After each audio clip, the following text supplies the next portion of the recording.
Hello my rider dudes, welcome to पापा सार्स channel. और आज हम लोग बात करेंगे my experience with the Kawasaki KLX 230 and compare it with my Hero Xpulse 204V Pro। But पापा सार व्हाट अबाउट द प्राइस? रुको, अभी वीडियो शुरू भी नहीं हुआ है, उसके ऊपर भी बात करेंगे। Also at the end let's talk about will I by one.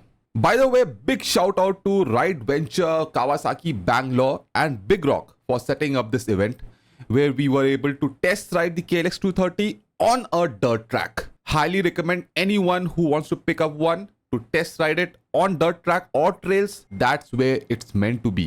Anyways, as many of you know, Papa has been riding Xpulse Pro and been off-roading, dirt riding, trails, taking part in amateur races from past 2 years. तो थोड़ा बहुत तो experience है. So experience number 1, the way you sit on KLX 230, man. As I said, sit on it, not in it. Feels like you are sitting on a proper MX bike. Even though it's a dual sport, you sit so much closer to the handlebars, so much space to move back and around. That gives you so much confidence on a dirt track. And obviously the standing position is perfect out of the box. On my Xpulse, to make it better, some modifications were required for my taste. Number 2, it doesn't feel as tall as Xpulse Pro or Rally. Even though they have the similar seat height, it's because of the suspension setup and the narrow seat that I was able to kind of flat foot it. And I know बहुत लोगों का comment आएगा, पापा सार आपकी height क्या है? I am 5.9, so now you know. Number 3, switching off ABS is so damn easy. Just hold the bloody button. No fiddling around. Going through complex process to switch off ABS. Loved it. Number 4, the weight of it. At only 139 kgs, which is close to 20 kgs less than Xpulse. Not only weight is less, but how well balanced it is for off-road usage. Number 5 is the suspension. I feel suspension is decent for trail riding and some enduro stuff. But when you want to push it, race maybe, this suspension setup won't be that great. In that terms, Xpulse has a great suspension setup which is fully adjustable. Therefore, can be set up for any type of usage. Be it on track, tarmac, enduro stuff, anything. Number 6 is the power delivery. It's so bloody smooth, no jerky like Xpulse. For example, I'm on second gear, twist the throttle and the bike just takes that corner without upsetting the suspension or chassis so smoothly, linear, and just chucks along. It's so much easier to ride. Number 7, because of the weight, suspension, chassis, seat, engine, etc., makes it a smaller, so much more nimbler motorcycle. With whatever off-road skills I have on Xpulse, I was easily able to push it even more on the track. Though at the first, the front felt too light for me because I'm not used to this weight, and later I just got used to it and loved it.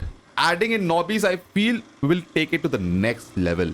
Number 8 is the power specs. Spec sheet. Spec sheet के बारे में भी बात कर लेते हैं. Yes, the specs are very similar to Xpulse, but the power to weight ratio takes it to the next level. Also, the purpose-built engine setup is far superior than Xpulse when it comes to off-road. Though tarmac riding is a different story. But then you have to remember, KLX 230 is highly purpose-built motorcycle. Highly purpose-built. It's mostly for dirt. You will not enjoy it on tarmac.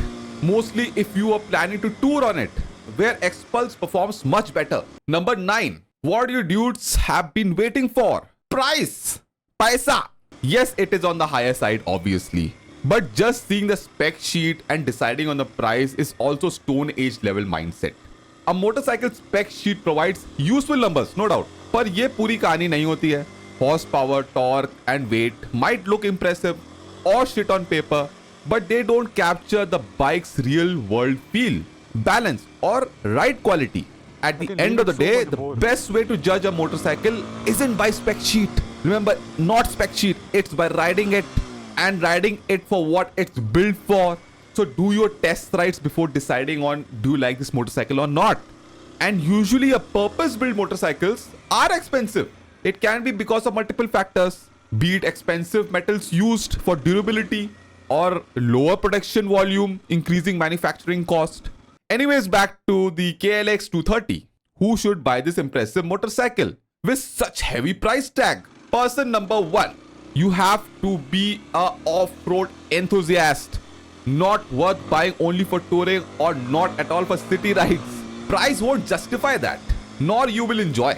As per my understanding, it's road legal so that you don't have to buy a pickup truck. That's all. Number two, you have to be loaded. Loaded matlab mala mal. The price tag is on the higher side and the purpose-built motorcycle can't be your primary bike. It's for someone with multi-bike garage. Also, since you will be riding it off-road, you will drop it. You will burn clutch plates and you will push the bike to its limit.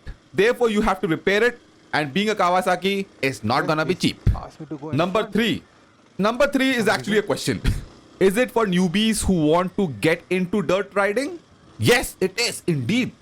But don't worry if you're not malamal, because for 2 lakhs, Xpulse is the best deal. You are getting a very good package to start learning your off-road skills on the Xpulse Pro or even the standard Xpulse. You can tour on it. You can modify the F out of it as per your liking and take it to the next level. Be rally racing, hardcore enduro, anything. But again, if you are malamal, don't even think of Xpulse. Just get the KLX 230. Don't be a bloody cheapo or a spec sheet warrior. So, will Papa buy KLX 230 if given a chance? Yes! But it doesn't fit my garage of max 2 motorcycles. One is already a Duke 790 for fun rides and one I need something to tour on and off-road on. Therefore, sorry KLX 230. Maybe when I am malamal to have a third bike.